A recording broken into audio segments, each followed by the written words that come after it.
Hello, everybody. This is Susan Heaton-Wright from Superstar Communicator podcast. As you know, this podcast is all about business conversations, how we communicate effectively, listening as well as speaking for career success. And we have interviewed many exceptional guests who are very successful in their own right, and they're using business communication with that. And our guest today is no exception. He is David Goldberg, a partner at EMW Law and a very experienced accredited mediator. Welcome, David. Hi, Susan. Thank you very much for that. Flattery will always work.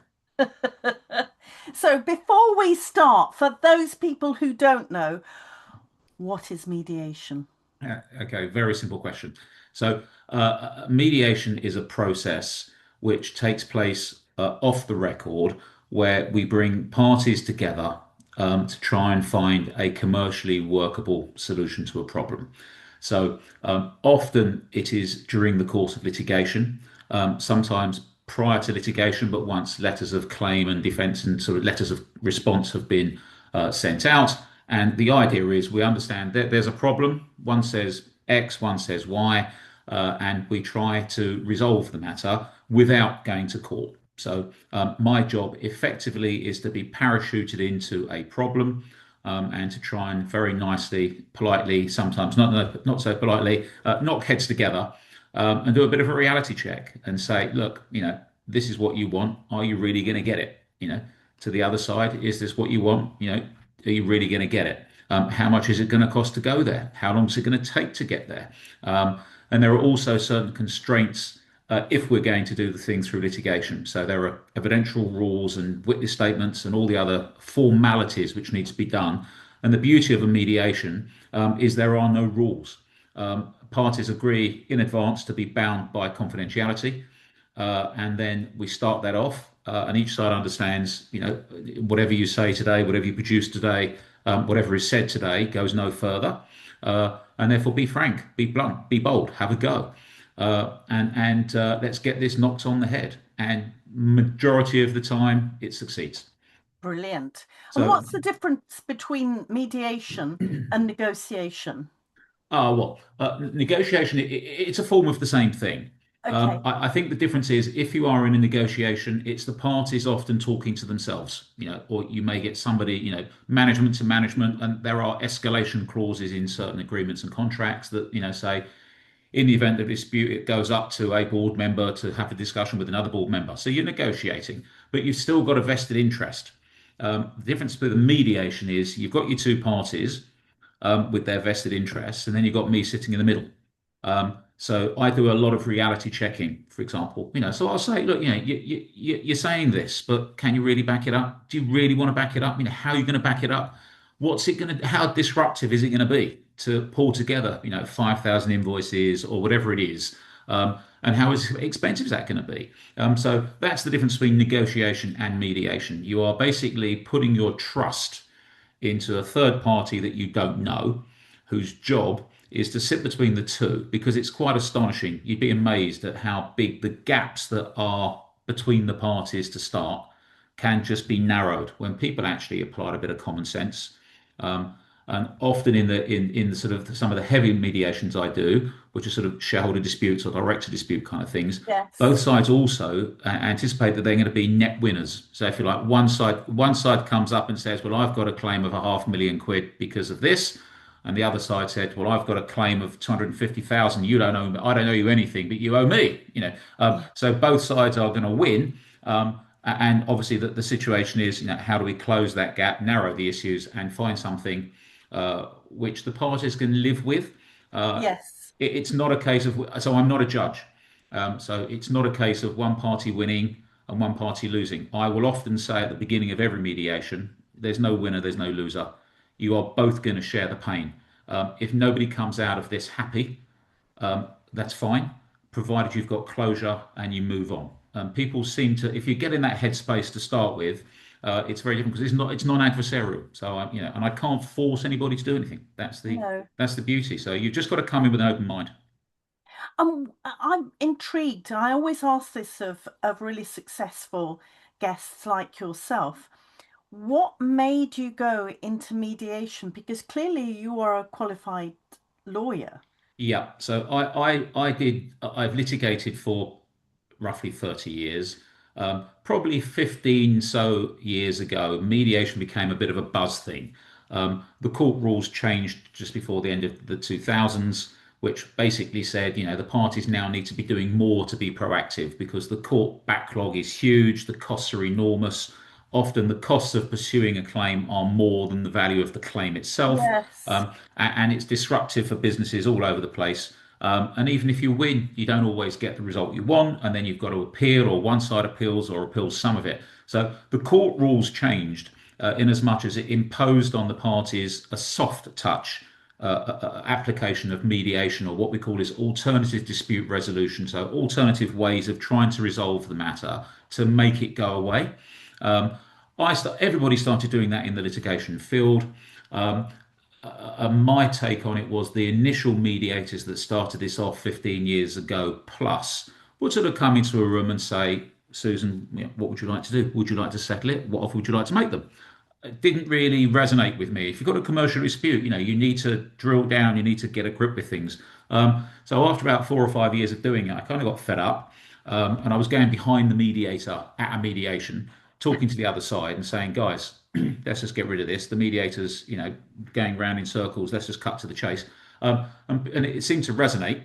So I thought, go for it. So I became accredited 10, 11 years ago, and haven't looked back. It's great. I love it. Oh, that's fantastic. Now, the impression I get, and you might want to dispute this, is that often people will have their stand and it's based on aggression and other emotions rather than clear thought. So 100%. do you have that magic wand that helps people to calm down and then look at things realistically? There's no magic wand, but generally speaking, all mediations take a similar theme, a procedure, in as much as, the parties will turn up. I would have so mediation can be operated in one of two ways really, either face to face, which is ideal because you pick up body Yes. language and everything else, or over Zoom, where we have breakout rooms. And in all circumstances, I would have an open session to begin with, where I will say to people, look, I don't want you to say anything to each other. I just want you to hear what I'm saying. So I hear you all hear it at the same time once. I'm not here to hold your hand. I'm not here to beat you up. I'm here to get a resolution. That's my only job. Okay. So going in what I'm going to be doing. Okay. So if you're being unrealistic, I'm going to say to you, you're being unrealistic. But I'm going to say it to the other side as well. So both sides hear that message at the very, very get go. That sort of puts them into a slightly different aggressive mode. You will always get the aggressive, individuals. I will say, peaks and troughs during the course of the day. Everyone's very excited at 9:30 in the morning. By about 10:30, 11 o'clock, the coffee's wearing off. They're thinking, I need another cup of coffee. Let energy levels dip. People become a bit more aggressive. They eat. We come back after lunch. The energy levels are high again, and then it peters off into the night as things go on and on. But generally speaking, it's a managing expectations thing. And I think that if you get the flavour from the mediator, be that me or anybody else, actually, this person knows what they're doing. I trust that they know what they're doing. They have told me that the process is going to go along these lines. Blimey, it has done so. Yeah. That's actually quite good. Let's just see what we can do. Now, you always get look at the time. I'm leaving at 3. I'm leaving at 3:30. I'm leaving at 4. I'm closing my laptop. I've shut the files. I go into a room and all the files are closed because they're ready to go. I've seen all these tactics. It's quite interesting. Once you've done so many, they start to be, it's a repetitive tactic. And I'll say, guys, if you want to go, go. But we are getting closer. And I told you, bear with the process, have a bit of patience, etc. And often people will, you know, play the game. I've only had, That's so by way of interesting. stats, I've only had two that didn't work, Oh, and really? I've done a fair shed, and there were very good reasons that those didn't work. But hey, that's life. It's a numbers game. But generally speaking, most people, if they've got a dispute, nobody really wants the hassle. No, they and the don't. costs and the stress. So, once they actually get a room and they realize about midday that actually, if they don't get this deal done today, now, they're going to be in court in a year's time. And nobody really, that's a reality check. So that's a, good point. Mm. This is a really interesting thing because obviously we're in the United Kingdom, but my understanding is that in the United States, litigation, people will sue people left, right, and centre. And it seems to be part of the culture. Do you think that people have seen that behavior over in the United States and will start that process here? But somebody like you is there, stop, think. Well, Let's see if we can sort this out. I think the answer, so that's a really interesting question, actually, which is slightly off field, but a very interesting question. Sorry. So I have been litigating, as I say, for about 30 years. Okay. Probably over the last 5 years, and certainly after COVID, the attitude and the has just gone down. That the temperature's gone down.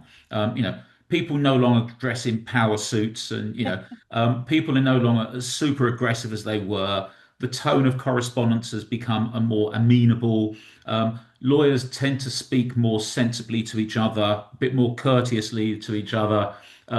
It just that's my experience. I litigate against big firms in London, American law firms, smaller firms all over the place, who are where I'm either acting for or defending clients. And I think that the tone and attitude has actually become far more amenable. That's good to Everybody hear. still fights their corner. Don't get me Yeah, wrong. But and it's it's important too. often there'll be first name terms relatively quickly. David, I've got your email. These are our comments on it, and I think that's a good thing. So I don't know whether generally people are becoming less litigious. I think that those people that are regularly litigious and that often go to court realize that the system is broken. It's going to take them 18 months to get to court. It's going to be horrendously expensive to get to court unless they've got huge amounts of money or a desperate desire to make a point in a court of law. Most businesses, I think, are far more commercially sensible. And that's the word. It's all commercial. I don't really get involved in any law in the mediation. I'm not a judge. That's not my job. No, If you want to argue the law, go argue the law in at trial. Have a 3-day hearing and go fight. But actually, if you just want a commercial resolution and one that a court can't give you often, because a court's got to have a winner and a loser. There's no yes, compromise. There's no giving here and taking there and working something out. And well, actually, if the business is viable and you've got a hiccup, you can continue work, can't you? Let's just keep working, and we can adjust the balance of the payments or the terms of the payments, or we'll pay a little bit more each time to help you out in your cash flow, whatever it is. So these are things that the court cannot do. oh, So that's really interesting. So, how do you build trust quickly? You've touched on this, but yeah. I'd be very interested to hear more about this. Build trust more quickly with parties who might be very skeptical, cynical, or aggressive. So, an excellent question again. Most parties are cynical, most parties are skeptical, and most parties start off being aggressive. Okay. It's the process because it's litigation, but it's out the courtroom. So people just get up and ready for a fight.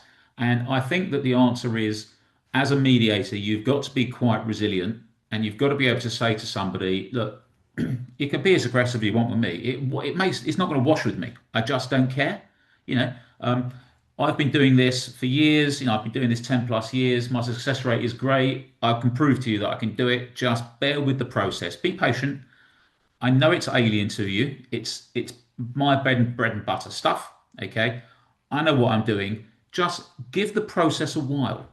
And people will sometimes come around to that quite early. Okay, and then when I've got a little bit of confidence in that basis, I will often say, and this is quite a trick what I think many mediators use, that in litigation, the first party to blink is often seen to be the weakest Yes, that's because true. you've given ground, right? In a mediation, actually, if you are sufficiently confident in your case, make an offer. be the first one to blink. And when I have this conversation with people, and it takes a few rounds. So I'm in and out of rooms all the time, Susan. It's not just a case of, I don't go in for an hour and a half. I'll go in for 10 minutes, come out, go back in the other room for 10 minutes, come out. So, and if people can see that I'm achieving things, so I will get people to say, for example, are you in the first conversation? Are you prepared, Susan, to at least say to the other side, tell the other side that you are prepared to find some kind of resolution today? I don't know what that means, but are you prepared to be bold enough and say, okay, David, tell them I'm here to find a solution? Fine. I go into the other room and I say, Fred, are you prepared to at least say to Susan that you are prepared to consider a resolution? And when you both agree, there's a result, isn't it? Absolutely. Suddenly the pressure decreases because you're both conceding. Okay, you're conceding nothing, but you are conceding a principle, and then we can start building on that. So there are lots of tricks, lots of ways to, as you say, build confidence, build trust. Um, and I will take control. And so that's another thing. I'm not one to get bullied by the parties, which is good because you need to not be bullied. You need to be in control. And we'll see. That's how the process can work. Most of the time, it does because most people are sensible. In my. And you are there as a neutral person between you and me. Have you ever had a situation where you've seen that one side really they've got a point and the others are being naughty? I couldn't possibly comment. No. But there are sensible weaknesses in all cases. Sometimes I've had a couple of things where I don't particularly like one of the parties. Um, Okay. there have been times where I will say to one party, but you've put this point, you've claimed this bit, but is that right?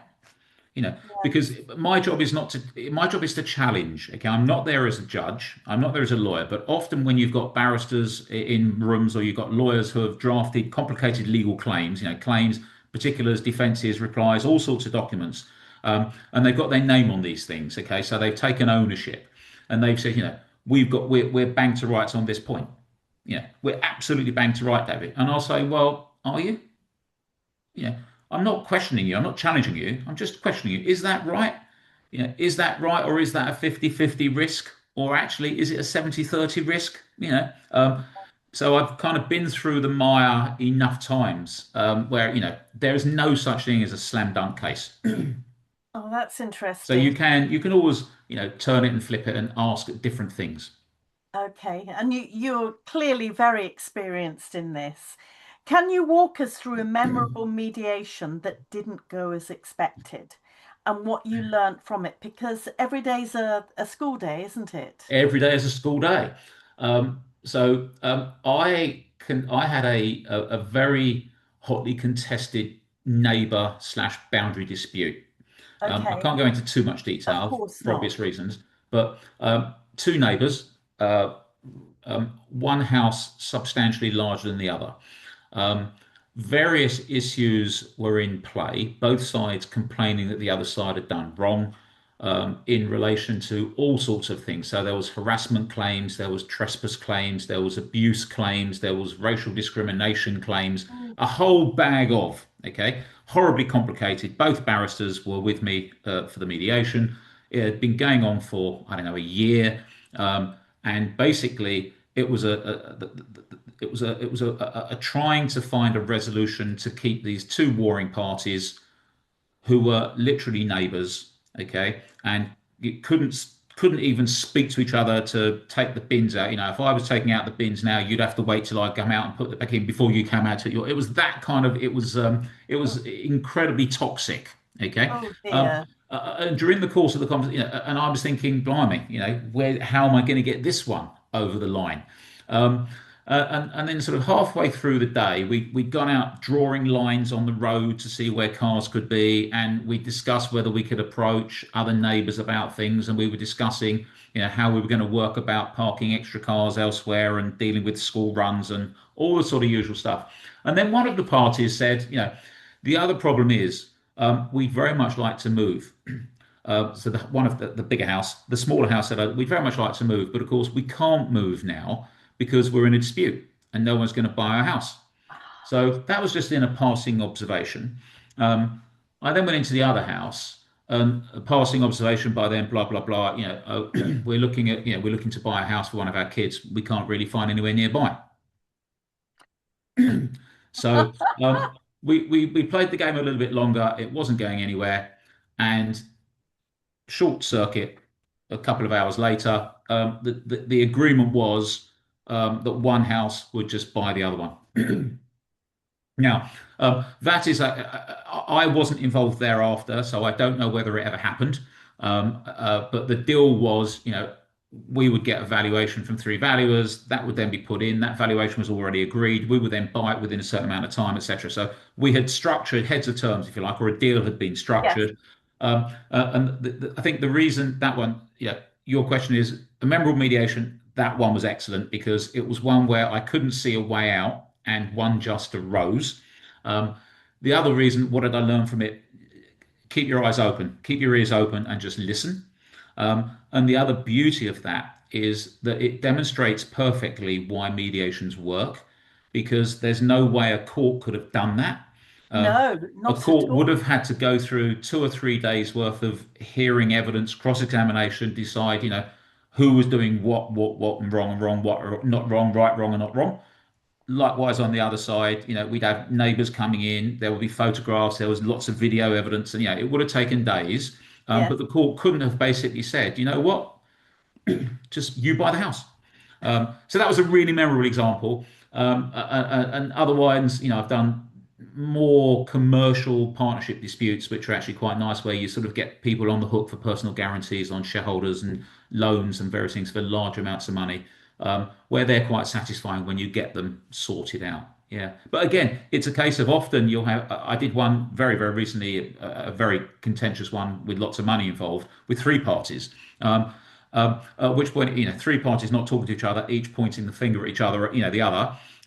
But then during the course of the mediation, two actually realised it was in their best interest to talk to each other and come to an accommodation with the third, which they did. So again, it's just, thinking, looking, and experience of dealing with, how can you think outside the box to achieve what needs to be achieved? And what needs to be achieved is a sensible commercial resolution where no one loses, no one wins, and you both share the pain and you Oh, move on with life. So that's that's my mantra. that's brilliant. Now, I don't like talking about politics. However, as we speak, and we're speaking at the end of March 2026, in case you're listening back later, at the time there is massive geopolitical unrest in certain parts of the world. And as we spoke, in the Middle East. If you were there to advise on mediating between the main parties, what three things would you advise? Blimey. Just drop it on me. That's a simple one. Just drop it on Yeah. me. Okay. I guess that the answer would be um, the first question is and I'm trying to skirt any political thoughts, comments, or observations, but Exactly. I would Yes. say the first thing is the sides need to have an exit plan. Yes. And just continuing with the status quo may not be a good exit plan. So if you've got an exit plan, let's see what that looks like. And then when you've got an exit plan, let's boil it down to as few points as possible. 3, 4, 5, whatever it is. And then let's see whether if each side, both sides on this theoretical example, Yes. if there are 5 areas of common exit plan, and two of those are not dissimilar. Let's focus on the two of those. Let's deal with the difficult ones. Pick the low-hanging fruit. Okay. And if one side says, I want X, and the other side says, I want X, then let's see how you can achieve X. And that's exactly the approach, not in the geopolitical environment, but it's exactly the approach in commercial and or civil litigation. You know, both sides that there's a battle there. So I guess my answer would be, let's have a strategy. Engage in the process that we are at to try and use those strategies as a way forwards, and keep an open mind, rather than drawing lines in the sand, Yes. either at the beginning, at the middle, or at the end, because that's when things all fall apart. So that would be, I guess, three takeaways. Just have an exit strategy, whatever it is. But you don't have to necessarily know what it is, but you've got to have an idea. What do I want? Do I want this or do I want that? And if the other side want the complete opposite, then you've got a bigger problem. But Yes. try and find, what I will often do is try and find where there is some kind of commonality, whatever that means, and then see how you can structure around that. That's the building blocks. From small acorns, oak trees grow. Is that what it is? I think. I Yeah. think so. So I'm not going to resolve the Middle East with you this afternoon, but No, but at least you're heading towards the Nobel Peace Prize with that, aren't you? so I would love very much to get into. I think the geopolitical stuff would be phenomenal, to get into, but maybe next week. Yeah, probably. Yeah, I agree with you. But it's interesting discussing this because, as I say, neither of us want to go into the politics of this. But stepping back and using the skills that you have as a mediator rather than negotiating and it being a forceful, aggressive action, It's a which, positive. It's be positive. yes, That there are very few circumstances where people don't want the same thing. In a partnership dispute, they both want to move away, or one of them says, I'll buy you out," or one of them says, "I'll sell to you." Whatever it is. So there's a plan. That's the plan. And then the question is, okay, well, how are we going to do that? yeah, In absolutely. a contractual dispute, where we're arguing over large amounts of money, there are all these invoices, but are all these invoices correct? Are they all for the right amounts? Are they, can we do anything on adjusting invoices? What can we do about Yes, credit terms, whatever? Um, in neighbour disputes, actually, one side wants to get out. The other, this house example, one wanted a house, one wanted to move. yes, So, keep open-minded, but you've got to be bold enough to walk into a room and say to somebody, that's just not going to work, is it? If you both want the same thing, if you both want something different, then you've got to work around, why do you want something different? How are we going to change that for you? How is that in your best interest? Surely you'd be better off doing this. And sometimes people just need to hear it from a third yes. party, because I've got Maybe no they access need, to sorry, one. maybe they need to have permission to think that way. 100%. That's a very, very good way of describing it, because obviously, if you're normally talking to a lawyer, be that your barrister, your solicitor, whatever, they've obviously got a position. They're a partisan. They're on your side. So actually, another opportunity is a mediation is another opportunity for somebody to actually think, actually, what other options are there? And often it's what you're often thinking yourself, but your lawyers Yes, goad you on, and you get caught in that, that hamster wheel of keep it going, keep it going, keep it going.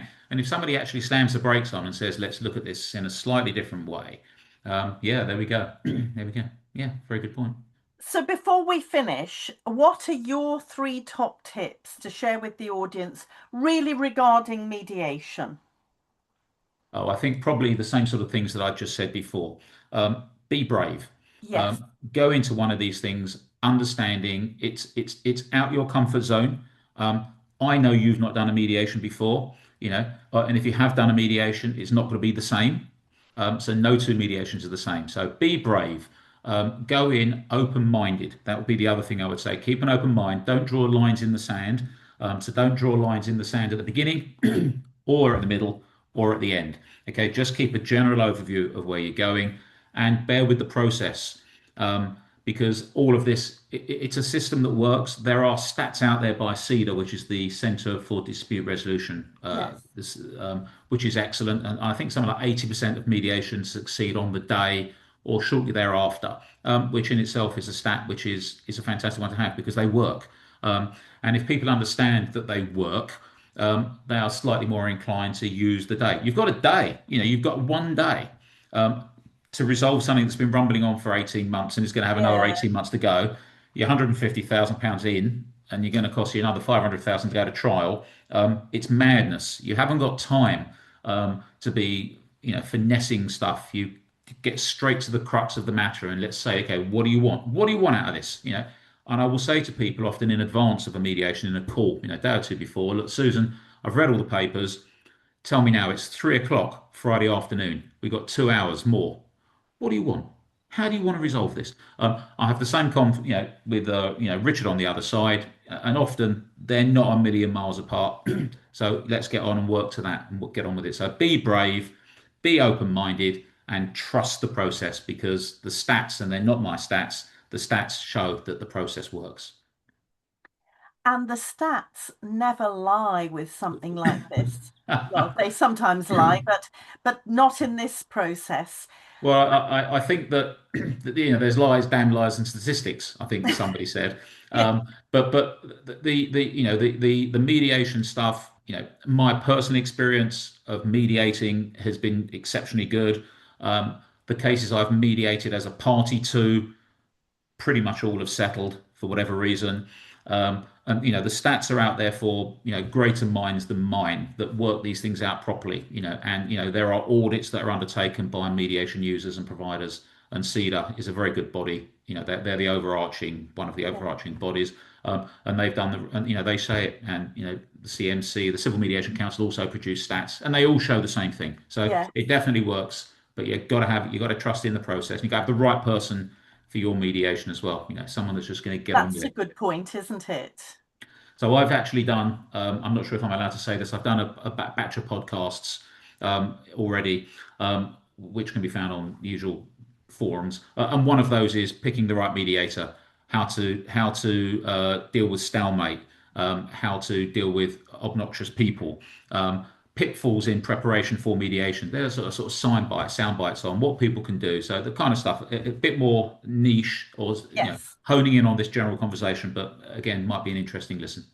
Oh, that would be really interesting if you could let us know where people can find that, because I believe this message from this podcast really is that we are saving time and money by mediating, talking to each other, finding what you've got in common so that you can resolve disputes.